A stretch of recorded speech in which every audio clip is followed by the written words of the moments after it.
Are you alive? Well, that's a fairly obvious question that you all know the answer to because you just know it, right? Otherwise, you wouldn't be able to listen to anything I'm saying now. So, while it may seem so easy to decide whether a thing or an animal is alive, it's a little bit more complicated than that. So, let me ask you another question that might seem a lot easier than it really is. Is fire alive? Yes? No? How can you tell if something is alive or not? Well, this is exactly what we're going to talk about today, and we'll have fire as our example in today's Word Power episode of 5 and Alive. This is your host, Danny, and this is a new episode from English Plus Podcast.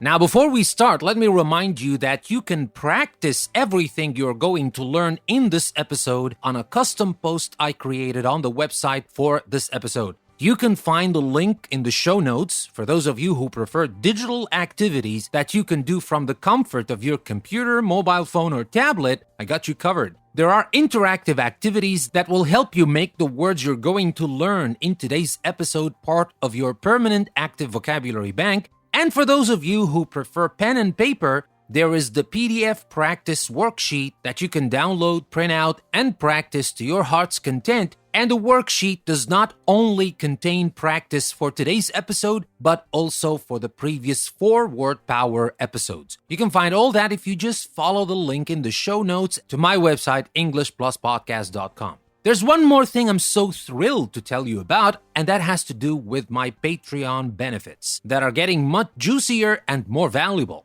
Starting from today, English Plus Premium is launching with 1 premium episode every day to match the free episodes we have on our podcast. So now is the perfect time to become a patron on Patreon and benefit from the new English Plus Premium episodes. The link is in the show notes, so what are you waiting for? Take this link and never stop learning with English Plus. But of course, let me tell you about what's coming this week to English Plus, both on the free and premium feeds.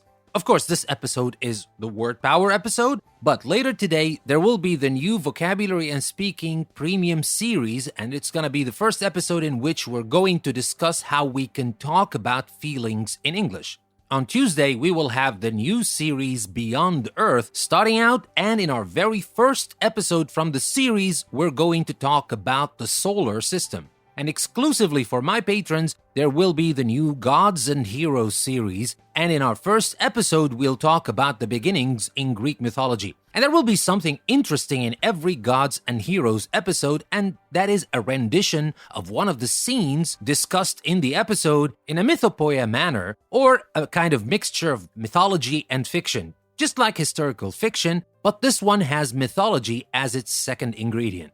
On Wednesday, we'll start a new series about brain myths, and in the first episode, we're going to answer the very interesting question of whether bigger brains are smarter, among other equally interesting questions. And for my patrons on Patreon, there's the exclusive Business English audio course that will kick off with the first episode focusing on management. On Thursday, we're going to have our new Stories Plus series, and we will start with the Last of Us story series. The special thing about this new series is that it will be available both in audio and video versions. So for those of you who would also like to watch and not only listen, you get to do that on English Plus YouTube channel as well. And for my patrons, there's the new documentary series World Literatures, and we'll start the very first episode with American literature. But of course, we'll be discussing literatures from all around the world in this new series. On Friday, we will have our brand new novel series, and I will start with the Long Way Home series. And for my patrons, there will be a new series based on a book I'm writing, and it is called Of Chess and Life. And for those of you who don't play chess, or you don't even like chess, don't worry about it. It's not only for chess players or chess fans, it's actually for everyone. And so if you're a patron, I promise you will enjoy this series very much. And that's not everything. On Saturday, we will have a new show called Plus Talk, where we will meet interestingly impossible people to meet, like our next guest, Albert Einstein, and I will answer fan questions. And since we're talking about fan questions, you can send your questions to ask@englishplus.com. Remember, the email is ask@englishpluspodcast.com. and you can ask me about anything you want. And while I will definitely answer all your questions, some of your questions will be part of our Plus Talk episode, which means that you will be part of the episode as well. So what are you waiting for? You can become part of English Plus Podcast. And by the way, that's not everything about the Plus Talk show. I'm leaving some surprises, but I will tell you about one more thing that you will find on this show, the Plus Talk show, and that will be a contest that anyone can participate in and win great prizes like VIP access to EnglishPlusPodcast.com, where you get to enjoy everything English Plus has to offer. So you don't want to miss our new Plus Talk show on Saturday. There's a lot coming to English Plus, and I'm so excited to share all this content with you. And I will truly appreciate it if you share this content with your friends and family and spread the word. That will really help English Plus grow. And also, you can help the show by leaving a review of the podcast on Apple Podcasts, Spotify, or any other platform you're listening to English Plus from. And of course, you can support the show and get great benefits when you become a patron on Patreon. The link is just waiting for you in the show notes, so what are you waiting for? And now, with all that being said, let's start today's episode 5 and Alive. That's coming next, so don't go anywhere. I'll be right back.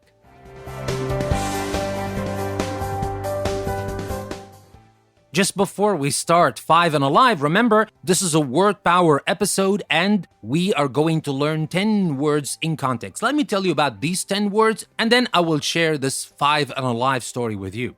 So the words we're going to focus on are incendiary, apparent, qualm, formative, conifer, anatomical, parameter, implement, tribulation, and flawed.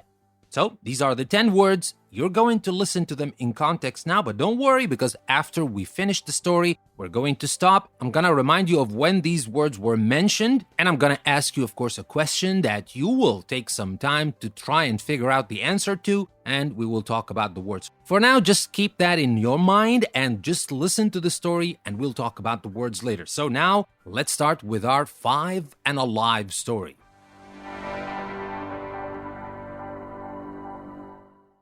If asked if an animal were alive or dead, you would probably think it a rather easy question.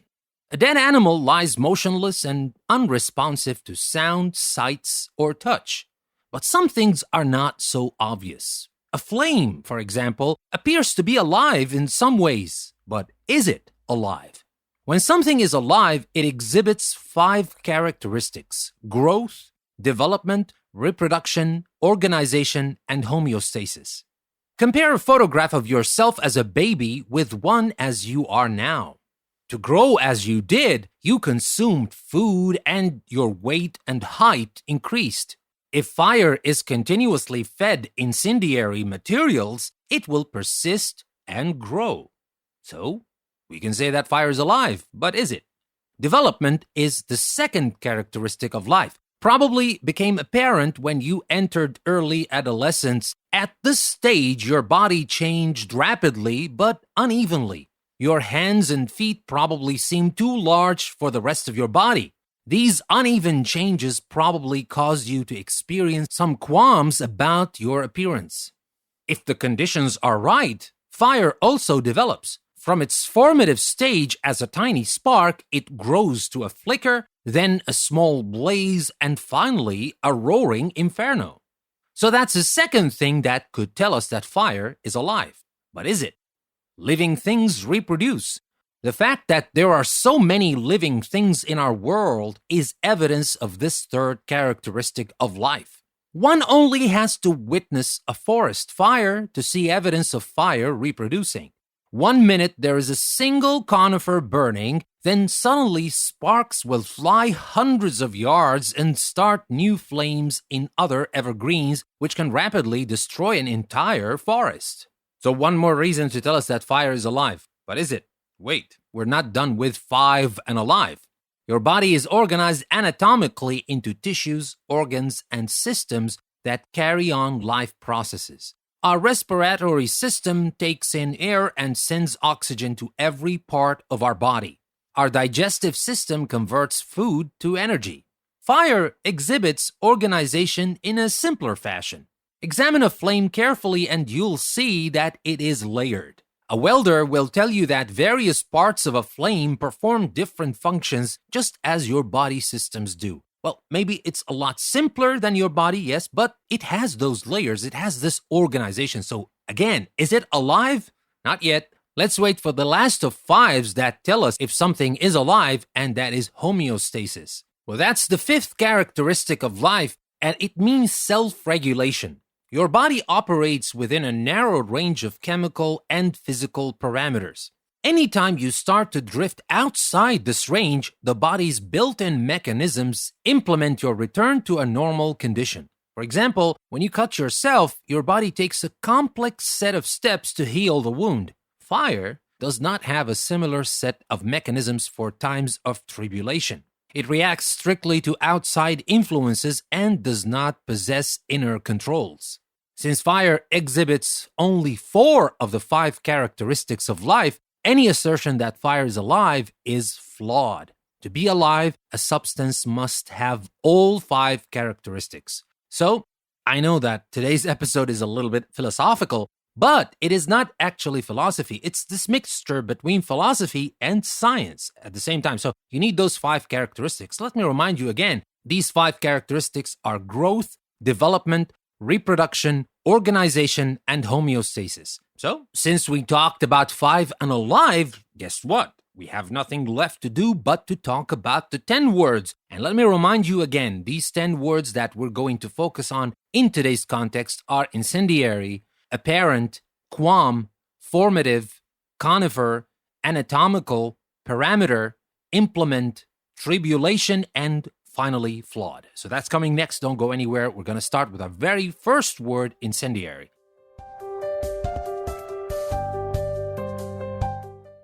So our very first word is incendiary. It's spelled I-N-C-E-N-D-I-A-R-Y, incendiary. Let's remember how we use that in context. We said if fire is continuously fed incendiary materials, it will persist and grow. So let's start with a question first, right? What do you think the word incendiary means in this context? Does it mean unusual? Does it mean moist? Capable of causing fire? Or fireproof? Well, which one do you think is the right answer? Think about it, and I'll be right back.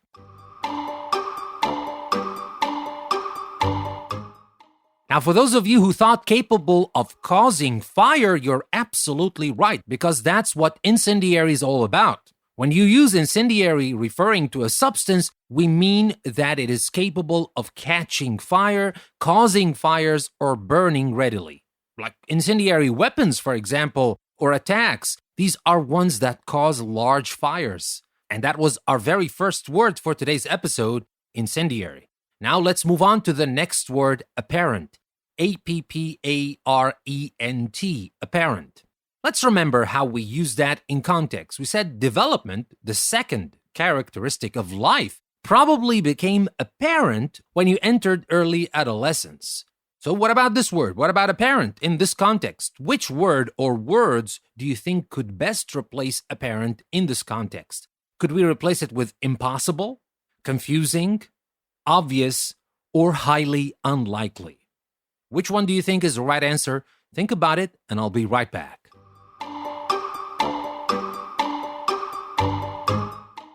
Now, for those of you who thought obvious is the best word to replace apparent, you're absolutely right. If something is apparent to you, it is clear and obvious. So apparent simply means something clear, something obvious. You don't need to prove it because it is obvious. It is apparent. That's the word. And now for the next word, which might be a little bit more difficult, and that is qualm. And by the way, this is spelled Q-U-A-L-M. The L is silent, that's why we say qualm. But anyway, let's see how we use that word in context. We said, these uneven changes probably caused you to experience some qualms about your appearance. And here we talked about the big feet, the big hands, the uneven development at some stage of our lives. So these uneven changes probably caused you to experience some qualms about your appearance. So what do you think the word qualms mean?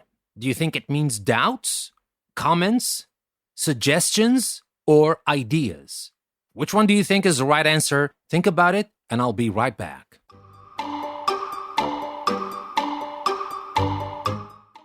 Now, for those of you who thought doubts would be the best word to explain qualms in this context, you're absolutely right. If you have qualms about doing something, you are worried that it may be wrong in some way. So it's this kind of sudden sensation of misgiving or unease. You're worried. You don't know what it is about. You have doubts about this thing. You experience qualms. And in this case, we said about your appearance because you're not so sure. You're worried. You don't know what's happening to you, and that's perfectly normal when you're an adolescent. But that is our word, qualm, and it means worries, or as we said, this sudden sensation of misgiving or unease. So that was our word in context, qualm, and it's not the last word. We still have a few words to talk about, and our very next word is formative, F-O-R-M-A-T-I-V-E.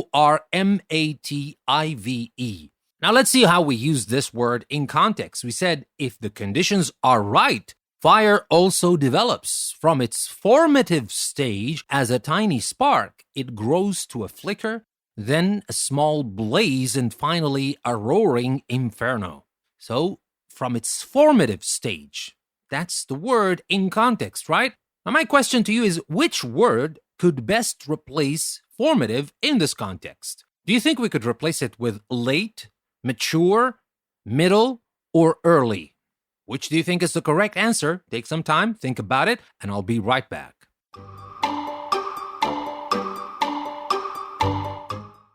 Now, for those of you who thought early would be best to replace formative in this context, you're absolutely right. A formative stage is related to the stage where the formation, development, or growth of something occurs. So it's just like the early stages of something. It's not the late stages, not the middle, not the mature, definitely not the mature. And here we're talking about the fire, the formative stage as a tiny spark. That's just the beginning, the early stage of fire. Then it grows to a flicker, then to a small blaze, and finally maybe to a roaring inferno. So that was our word formative. And now let's move on to the next word, conifer. Now let's remember how we used that word in context. We said 1 minute there's a single conifer burning, then suddenly sparks will fly hundreds of yards and start new flames in other evergreens, which can rapidly destroy an entire forest. So what started with only a single conifer burning, that's the word, right? Conifer, C-O-N-I-F-E-R, conifer. So what do you think it means? Do you think it means evergreen tree, oak tree, apple tree, or maple tree? So, which one do you think is the correct answer? Take some time to think about it, and I'll be right back with the answer.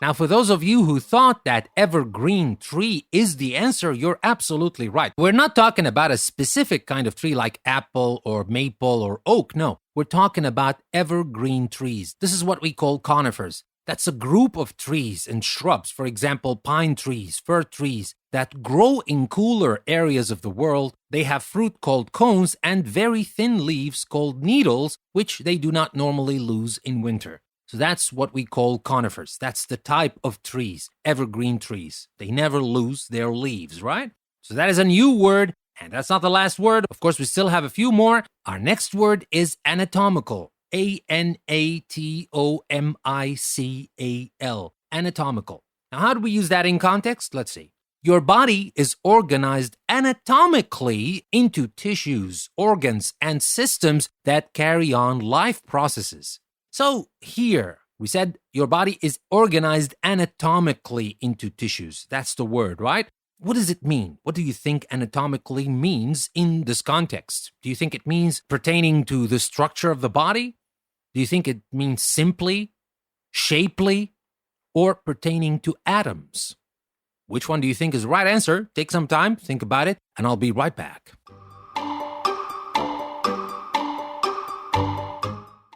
Now, for those of you who thought pertaining to the structure of the body, you're absolutely right. Anatomical means relating to the structure of the bodies of people and animals. So something like skeletal, structural, or related to anatomy, of course. And that's a new word to add to our active vocabulary bank. And remember, if you really want to add these words to your vocabulary banks, especially to your permanent active vocabulary bank, and I know I got some questions about that, you keep saying active vocabulary bank, what does that mean? Well, there's a difference between the active vocabulary bank and the passive vocabulary bank. The passive vocabulary bank is the bank of words that you understand. When someone uses this word or when you read it somewhere, you understand pretty much what this word means, but you are not able to use this word in your own speaking and writing. So that's why we call it passive vocabulary bank. The active vocabulary bank is the bank of words that you are able to use in your writing and speaking. And that's why I keep saying add these words to your active vocabulary bank. Well, the passive vocabulary bank is not bad. And it's normal to have bigger passive vocabulary banks because we understand a lot of words a lot more than we can use. And that's perfectly normal. But there shouldn't be that huge gap between your passive vocabulary bank and active vocabulary bank. And that's why I keep saying add these words to your active vocabulary bank, and you can do that by just following the link I left you in the show notes. Go to my website. There's enough practice. Whether you prefer digital practice or pen and paper practice, I got both of these types on the website in this custom post I created. Just take the link if you have the time. Just make sure you add these words again to your active vocabulary bank. And you can do that only by practicing the words. Listening to the podcast alone, well, it might help you add these words to your passive vocabulary bank. But if you want to take them from there to your active vocabulary bank, allot some time in your schedules for practice. Practice these words that you're learning here. But enough about active and passive vocabulary banks, and let's talk about the next word, parameter. Parameter. Parameter. Let's see how we use that in context. We said your body operates within a narrow range of chemical and physical parameters. So what does this word parameters mean? Does it mean outlines of body systems? Does it mean fixed limits or boundaries? Does it mean oddities or tantrums? So which one do you think is the answer? Take some time, think about it, and I'll be right back with the answer.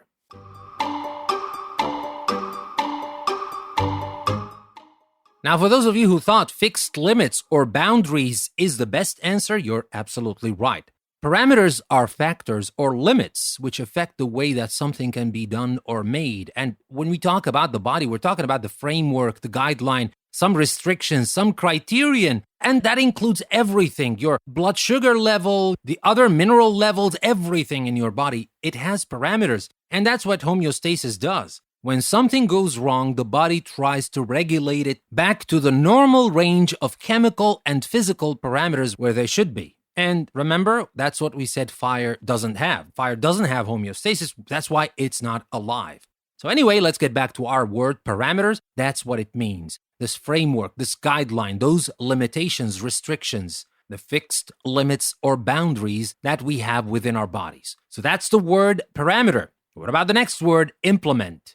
I-M-P-L-E-M-E-N-T, implement. Now let's see how we use that word in context. We said anytime you start to drift outside this range, the body's built-in mechanisms implement your return to a normal condition. So that's the word, implement your return to a normal condition. Which word or words do you think could best replace implement in this context? Can we say study, carry out, block, or ignore? Which one do you think is the best word to replace implement in this context? Take some time, think about it, and I'll be right back with the answer.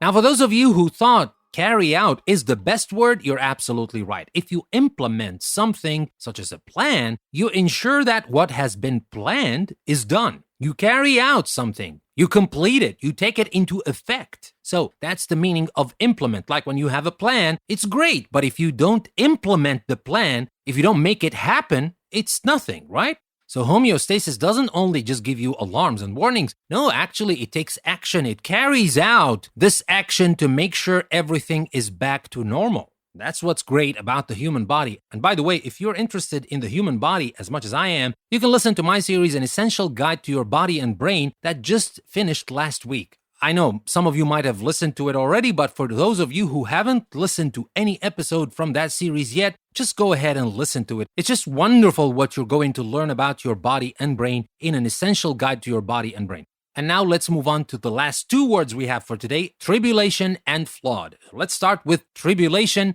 Tribulation, tribulation. Let's see how we use that in context. We said fire does not have a similar set of mechanisms for times of tribulation.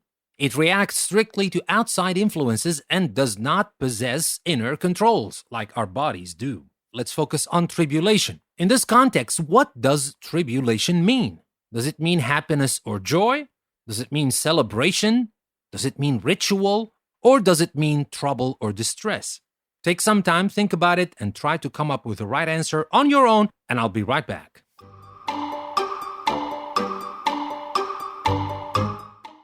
Now, for those of you who thought trouble or distress are the best words to replace tribulation in this context, you're absolutely right. You can refer to the suffering or difficulty that you experience in a particular situation as tribulation. So we're just talking about trouble. We're talking about suffering. We're talking about worry. That's tribulation. Tribulation, tribulation. And that's not the last word for today. This word is flawed, is the last word for today's episode. How do we spell this word? It's Flawed, flawed.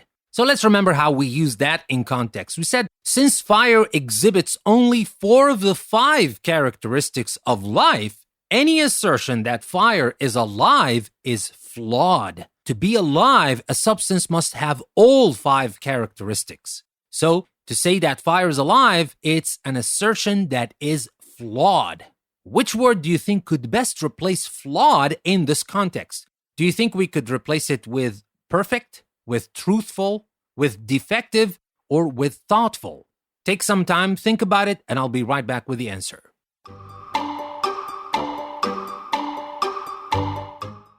Now, for those of you who thought defective is the best word to replace flawed in this context, you're absolutely right. Something that is flawed has a mark, fault, or mistake in it. It's kind of damaged or defective, imperfect, blemished. It's not perfect. Definitely not perfect. And that's why we said the assertion that fire is alive is flawed, because fire does not have all 5 characteristics. And with this word, we come to the last word I want to discuss with you in today's episode. Let's remember again very quickly. We talked about incendiary, we talked about apparent, qualm, formative, conifer, anatomical, parameter, implement, tribulation, and flawed. These were today's words, and I hope you also enjoyed the story that I shared with you today, 5 and Alive, the 5 characteristics that tell us if a thing or a person or an animal, obviously, is alive or not. And with that, we come to the end of this episode. Remember, if you want to add these words to your active vocabulary bank,